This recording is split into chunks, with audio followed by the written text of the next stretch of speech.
If you were on the Titanic, do you think you would have survived? Yes, Why? I'm fat and I float.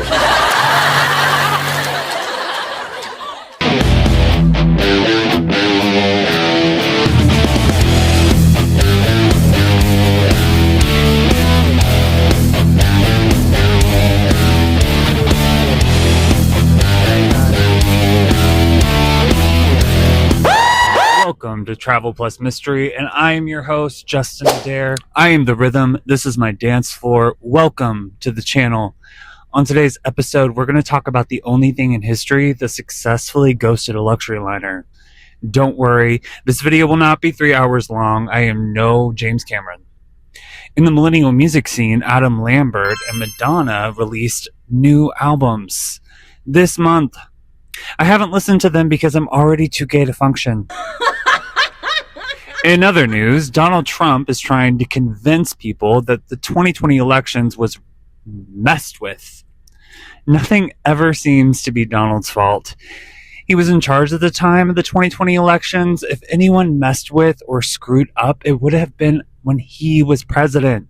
Shocker. He wants to have his own name on everything. I was surprised he hasn't branded a dildo or made a replica of his own penis. I mean, let's be honest, it would sell. Not because of the size, but because the Republican men that are in the closet would love to ride that man. You must remember him as important. That's because in real life, he will be remembered as a fucking felon. The man who lied about everything, made shit more expensive than the wedding ring he gave Melania. The facts can be twisted and turned, but eventually what is done in the dark will come to light. Let's just hope Jesus comes back before Donald Trump tells the world he is the new Jesus. Oh wait, that already happened. MAGA Christians are more gullible than a top believing a bottom is a virgin. The Odyssey, the new film directed by Christopher Nolan, is being torn apart by the internet, and the movie hasn't even came out yet. Although audiences who have seen early screenings rave about the film, The Odyssey, based on Greek mythology, is the story of a man who spent years trying to get home. I will say the trailer does look confusing, but the cast is A-plus actors. Matt Damon, Tom Holland, Anne Hathaway, and others. I bet this will be a great movie and more entertaining than the 250th anniversary of America. We are still trying to catch up with maintenance on the truck, and it just goes to show straight men don't listen. And when they try to fix something, it takes a gay man or a woman to explain it to them. And they will still find a way to shift the blame. If you take care of something, it will last. Lack of empathy is the real weakness here. Meanwhile, all I can think about is a Whopper from Burger King. The only place I can have it my way. Specifically craving the SpongeBob meal. Recently, the Mickey Mouse of Nickelodeon made a new movie. Burger King made a meal theme for the release of the movie, and Roger and I tried it and loved it. The Whopper was a yellow pineapple bun, pineapple drink, Mr. Krabs had some greasy fried corn tots, and the real star of the show was the Patrick Star strawberry cheesecake. Speaking of the ocean, today's topic will be the infamous Titanic. Let's get into the episode, and please make sure to give the video a like and join the family and subscribe to the channel. Let's get into it. Welcome aboard the RMS Titanic, the largest, most luxurious ship ever built. Don't worry, folks, this ship is basically unsinkable. With the finest room, the best food, and the best ticket money can buy, surely someone like me will be safe. Congratulations, your wealth. Unfortunately, I do not accept payment. I didn't come here for luxury. I came here for a chance, a new life, a future for my family. Everyone keeps blaming me. I was just floating.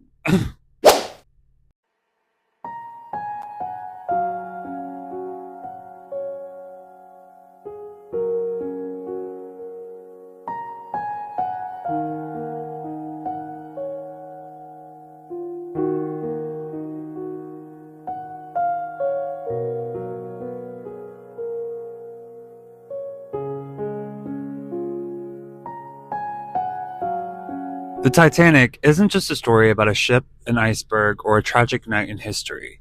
It is about the people who were there, the passengers, the crew, and the survivors who carried those memories for the rest of their lives.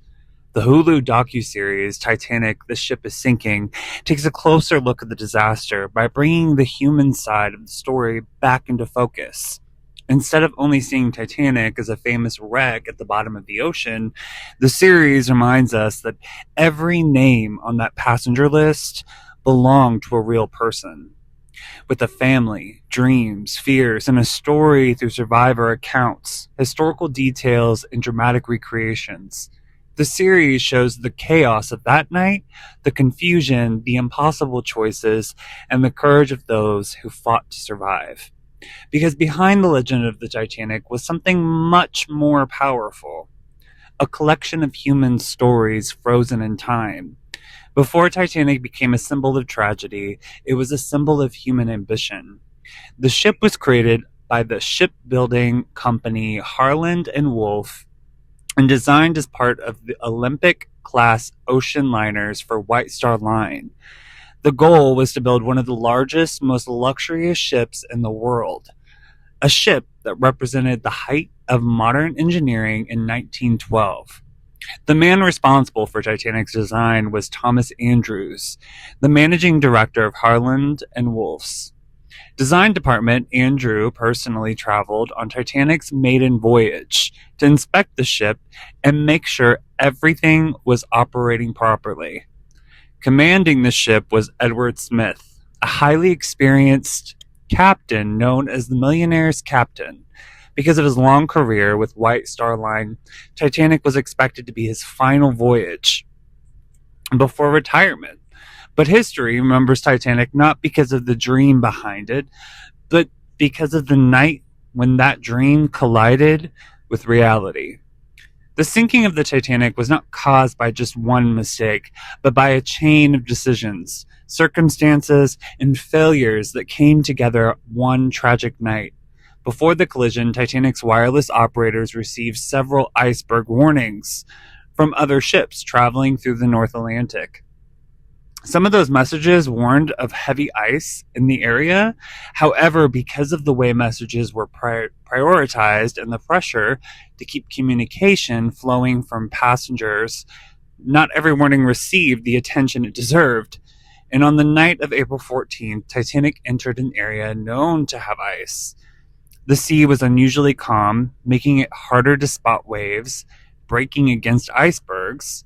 Lookouts searched the darkness, but they had no binoculars available, and by the time an iceberg was spotted, the ship was too close to avoid a collision completely. At 11:40 p.m., the Titanic struck an iceberg on its starboard side. The impact damaged several compartments below the waterline, allowing seawater to flood into the ship. Although Titanic was designed with safety features, the damage extended beyond what the ship could withstand. The tragedy was not simply that an iceberg existed, it was that a series of human choices, assumptions, and overlooked warnings placed thousands of lives at risk. Titanic became a reminder that technology and confidence can never completely replace caution and preparation. The fact that the ship was seen as unsinkable gave the passengers and crew this idea that they can never be in real danger. But the Titanic tragedy was not only a story about a ship, it was also a story about society. In 1912, the world was deeply divided by class. Titanic's passengers were separated into first class, second class, and third class. And those differences affected everything from where people stayed on the ship to how quickly they could reach safety. Many wealthy passengers had been born into privilege and were given opportunities that others could only dream of. Some people believed that wealth, status, and success were proof that they were more important, that the hand of cards they were dealt in life meant they had earned a higher place in society. But the ocean did not recognize those differences. The iceberg did not know who was a millionaire, who was an immigrant searching for a better life, or who was a crew member doing their job. In that moment, everyone on Titanic was simply human. The tragedy exposed the harsh reality that a person's value is not determined by money, their family name, or their social status.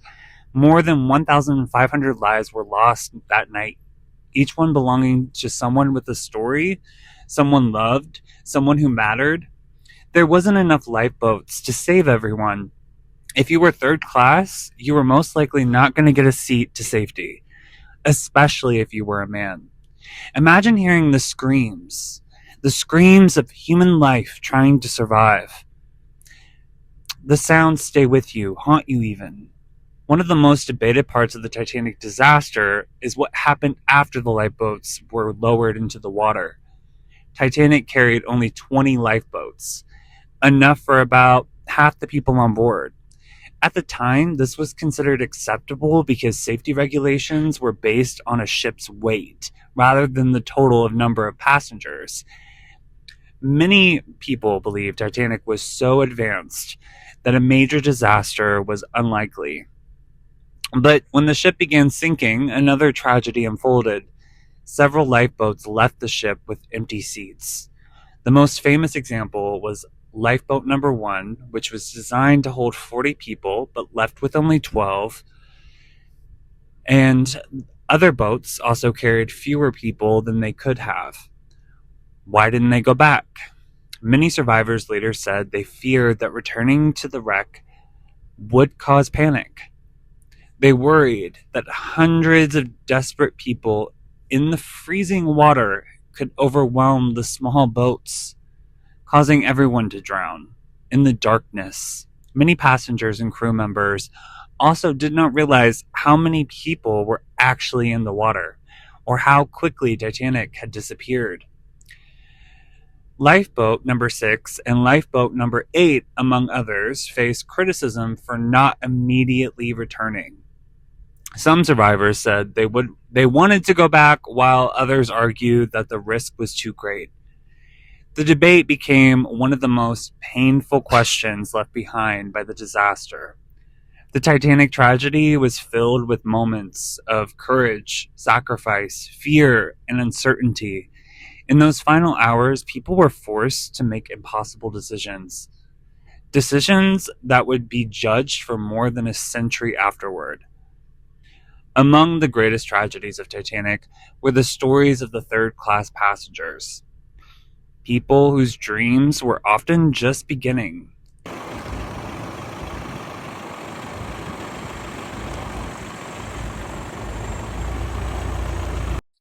I see London, I see France, I see Roger's underpants. This is $1 at the Dollar General, and it's probably the really, really cheap version, and you're probably going to say, that doesn't work. But we're going to try it anyways. It's Ashley Bell Collection Moisturizing Spray Hand Sanitizer, and it is dragon fruit. I don't like how it's not all the way full. I'm going to spray it.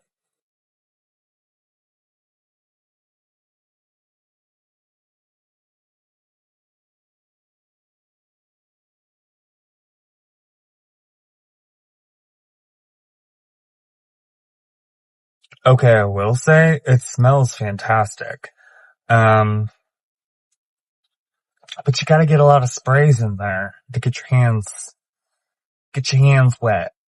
So, not ideal, but it definitely works. I'm gonna stick to my regular original big hand sanitizer, but this was a nice little find and it smells really great. So, I'll take that. Third-class passengers were immigrants traveling to America, carrying everything they owned in hopes of building a better life. They were mothers, fathers, children, workers, and families leaving behind everything familiar for the promise of a new beginning. But on the Titanic, class divisions were still very real.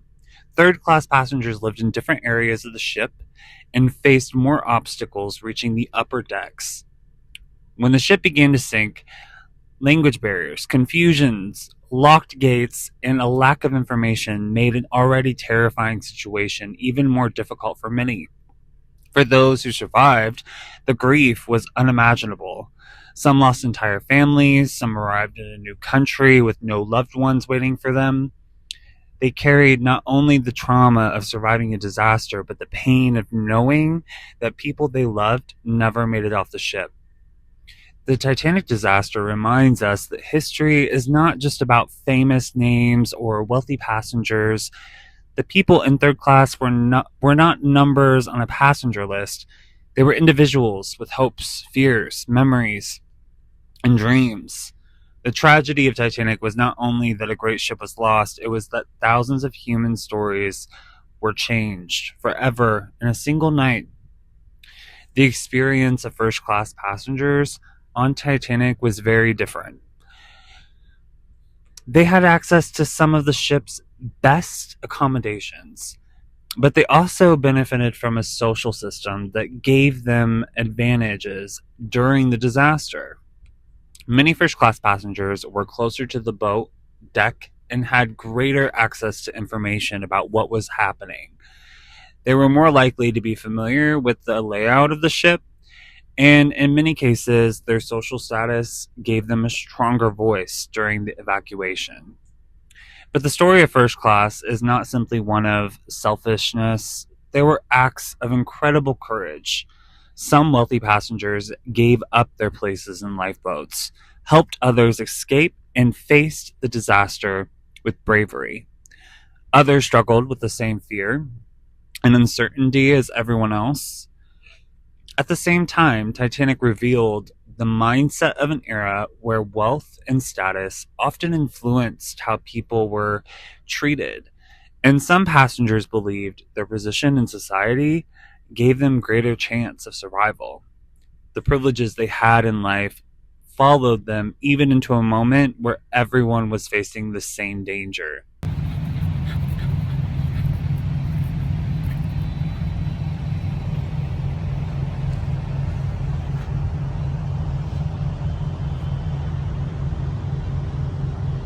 Jack, you're a third class passenger.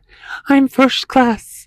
My family expects me to marry a rich guy, and the ship is literally the size of a city. Yeah, but I can draw you like one of my French girls. Sir, we have known each other for approximately one afternoon. I was minding my own business, and the ship come here, and I'm like, hey, I'm standing here.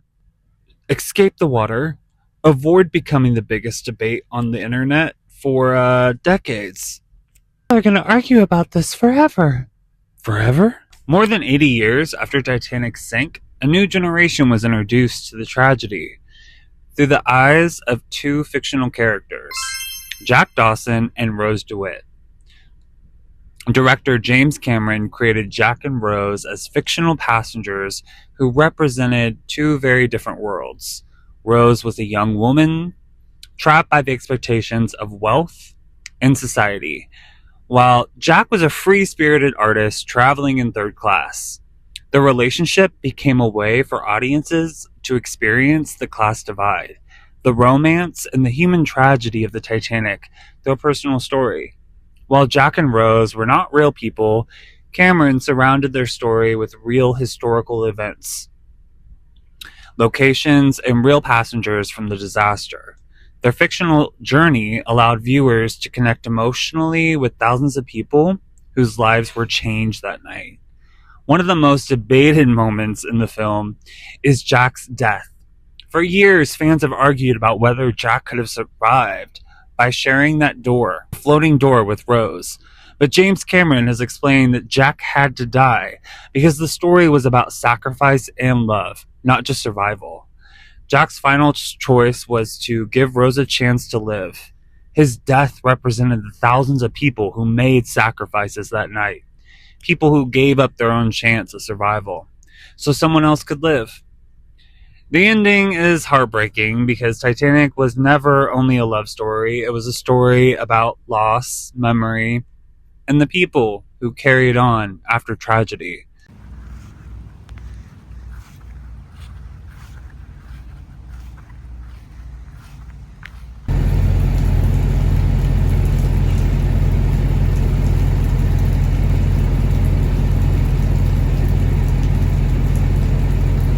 More than 100 years later, the Titanic still fascinates us because it asks a question that has nothing to do with the ship.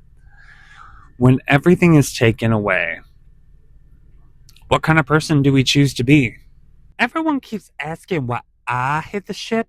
Nobody asked me how my day was. Rude.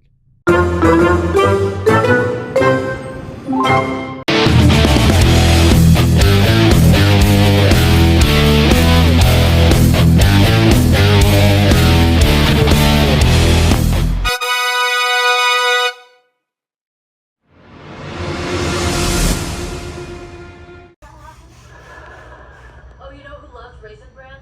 My cousin who did Brett Farm. You not. What story are you watching? My favorite movie, Clerks, starring Kevin Smith. I'll take a